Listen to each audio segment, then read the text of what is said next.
The Battle of Thermopylae, an ancient Greek battle occurring during 480 BCE, is well known for the compromise and unity between the Greeks.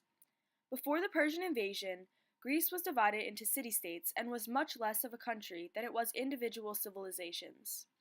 Each person referred to themselves as Spartan, Athenian, and so on, rather than Greek. Between each city-state, their governments were completely different as well as their outlooks on life. This all changed when the threat of the Persians arrived.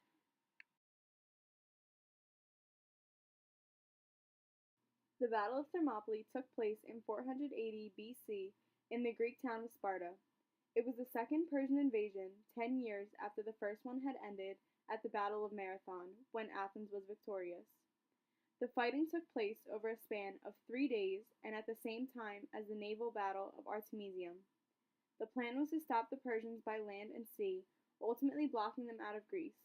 The Battle of Thermopylae was fought on rocky, unleveled land at the base of the mountain Kolonos Hill. It was fought between the rocks and the sea. The battle tactics of the Spartans helped them keep up with the huge army that was the Persians. They fought in a narrow area so that they couldn't be overcome by the Persian soldiers and instead could take them on a couple at a time. One source explained how the battle went down. The armored Greek infantry held a line only a few dozen yards long between a steep hillside and the sea. This constricted battlefield prevented the Persians bringing their superior numbers to bear. The Greeks threw back 2 days of fierce Persian attacks, imposing heavy casualties while suffering relatively light losses themselves. Xerxes despaired of a breakthrough until he learned of a hill path that his troops could use to outflank the enemy line.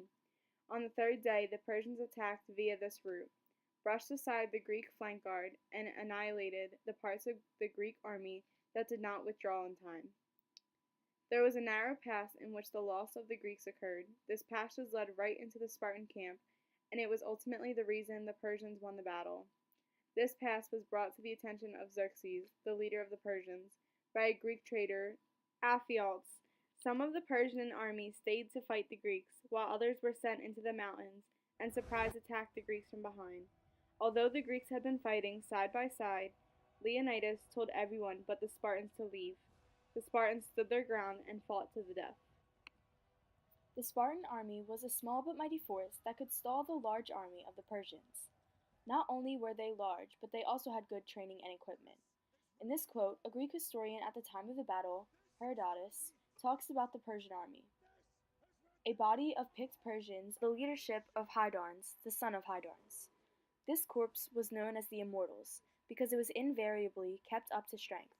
If a man was killed or fell sick, the vacancy he left was at once filled, so that the total strength of the corps was never less and never more than 10,000.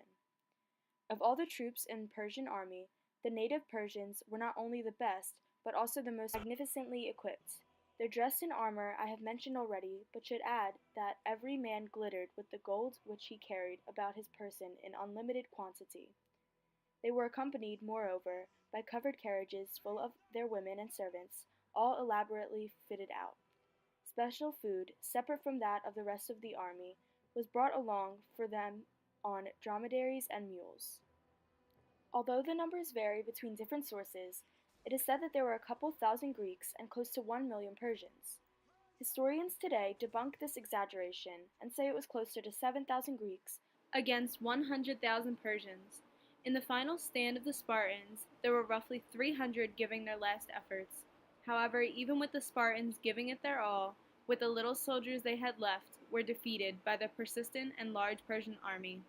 In this clip from the movie 300, it depicts the battle in the mountains and the strength of both armies. The huge force, known as the Persians, would not easily be beat. It took the strength of all the Greek city-states together to defeat them.